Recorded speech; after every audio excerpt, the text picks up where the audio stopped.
This is why you don't make it in football. Football is one of the leading sports. You can even say it is that sport. Over 3 billion people follow this sport intensively. And yeah, that is a lot of people. Whatever you turn to, whichever part of the world you find yourself, there are lovers of the sport that has entertained us for decades.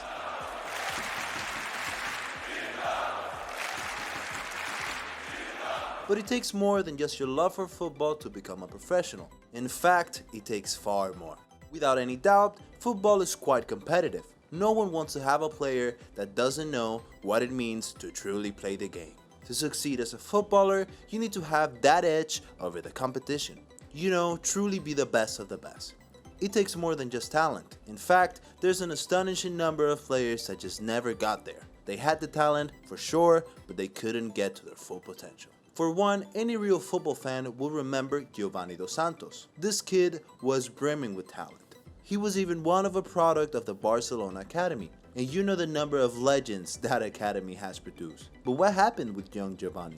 Jesus Ramirez, who coached Giovanni at the 2005 U17 FIFA World Cup, said this about him. Based on his quality, he has come up short. It was impressive what he and Carlos Vela did. His potential is high, but I think he has held it back a bit.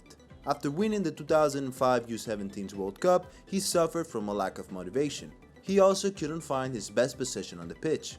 With all these uncertainties, Giovanni couldn't just succeed at a higher level. Currently, he has no club and hasn't played an official match since 2021. Yeah, it's that bad for him. There are many more Giovanni-like stories out there. Well, in this video, we'll be looking at reasons why people don't make it in football. And these aren't just things that affect footballers at an amateur level. It affects even pros. So don't go anywhere, we are just getting started. To start off, I need you to ask yourself this. How devoted am I to the sport? If there's anything football asks of you, is your unwavering devotion and passion. You don't just need to play football, you need to breathe football. You need to live for the sport.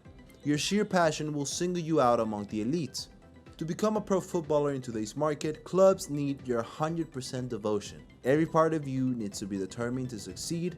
Without this, you'll never make it. Let's take one of the GOATs of our generation, Cristiano Ronaldo, as an example. You'll never find another person as passionate about football and success as him. In fact, his passion for the sport is so intense that it rubbed off on his son. His son is now just as devoted.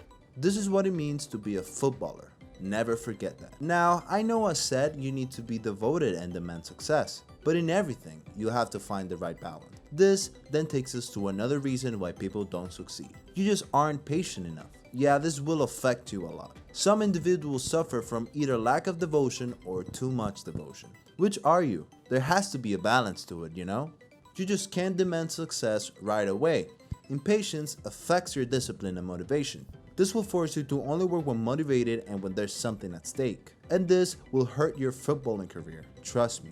There are gradual steps for everything. Take them. Many footballers made it late. Jamie Vardy, N'Golo Kante, Didier Drogba, Klose, and most recently Edouard Mendy are all late bloomers. Find a balance. Do you know that your reading and perception of the game is one of the first things every coach looks at? Every game has like a backdoor. Tactics and hacks that just make it easier for some players. For example, irrespective of Sergio Busquets' age and pace, he still remains one of the most vital players for Barcelona. His reading of the game just puts him a step ahead of every other player. This takes us to another reason why you haven't made it in football. Your reading and understanding of the game are poor. No coach wants to have a player without tactical understanding or positional awareness. That will destroy the team from within. So you have to learn as much as possible about football. Read books, talk to your coach and other professional footballers, and watch football games whenever you can. This will develop you as a player. Many people forget or undermine this aspect of being a professional footballer: nutrition. If I told you that your daily diet and nutrition are just as important as training, would you believe me? Of course, you wouldn't. Not taking your nutrition seriously will lead to injuries, underperformance, high fat percentage, a lack of fitness, and many more. Nutrition helps players avoid injuries. Injuries have affected the careers of quite a staggering number of players, like Ronaldo, Pato, Michael Owen, Eric Bailly, Robbie Fowler, and Daniel Sturridge. And this is just to name a few. How seriously you take your nutrition will also translate to how devoted you are to succeeding. Eat healthy to stay healthy. How you act on and off the pitch is more than important. Coaches need to know that they can count on your judgment always. This takes us to another reason you don't succeed in football. You don't handle pressure and emotions well. Let's start with handling pressure, shall we? Let me paint you this picture. It's World Cup final night. The game drags out to extra time and eventually penalties. You are the last penalty taker. If you score yours, you seal the World Cup for your country. If you don't, you throw away an opportunity to win this prestigious trophy. This is your chance. Unfortunately for you and the team, you choke in front of goal and miss your penalty. The other country scores theirs, and just like that, your country has lost. This will haunt you for the rest of your footballing career. How you handle pressure, even in every scenario, will count for a lot. You need to be calm and clear-headed every single time on and off the pitch. Next up is how you handle emotions. I'll give an example that everyone can surely remember. The 2006 World Cup final. Yeah, I'm talking about the Zidane headbutt. If Zidane had handled his emotions a little better, France might have actually won the World Cup.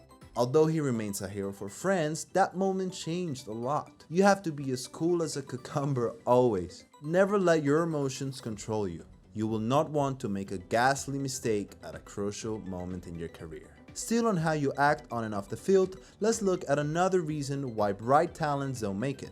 They aren't team players on the field or in the dressing room. Some people realize just how much potential they have and become proud.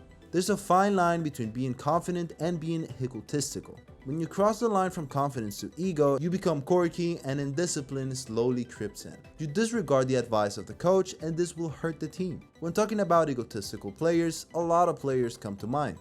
But a player whose ego and disregard for advice led to him not reaching his full potential will be Mario Balotelli. Napoli president Aurelio De Laurentiis said this about the Italian when Napoli wanted to sign him back in 2014. Balotelli in blue?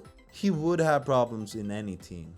He needs to resolve problems with his ego. Don't let your ego be the reason you never really succeed as a footballer. Know the difference between confidence and ego always. Remember when I talked about finding a balance? Yeah, you need to do that for every aspect of your career and life. You need to create time to rest. You have to prioritize sleep at all times. This particular tip is quite important. Most footballers suffer from fatigue. You might become overwhelmed with practicing to get better and then forget to actually get some shut-eye. When you don't get enough rest, you don't understand quickly, you become more prone to injury, and you underperform. Coaches need sharp and alert players on the pitch. And the more rest you get, the sharper you become.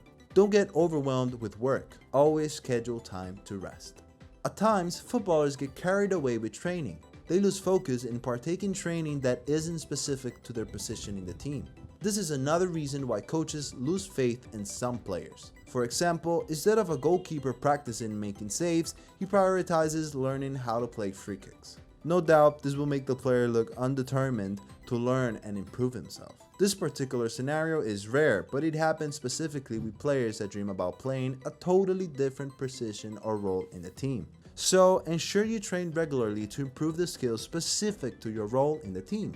This will make you look more determined and keep you sharp always. Well, that's all guys. These are the little yet significant things that can completely alter the trajectory of your footballing career. I hope you enjoyed it, and I commend you for making it to the end of this. Do well to put in the comment section any point we may have missed or any thoughts you have on the subject. Thank you for watching. If you liked the video, make sure you smash that like button, subscribe if you haven't already, and hit the bell icon so you can get notifications about any future videos.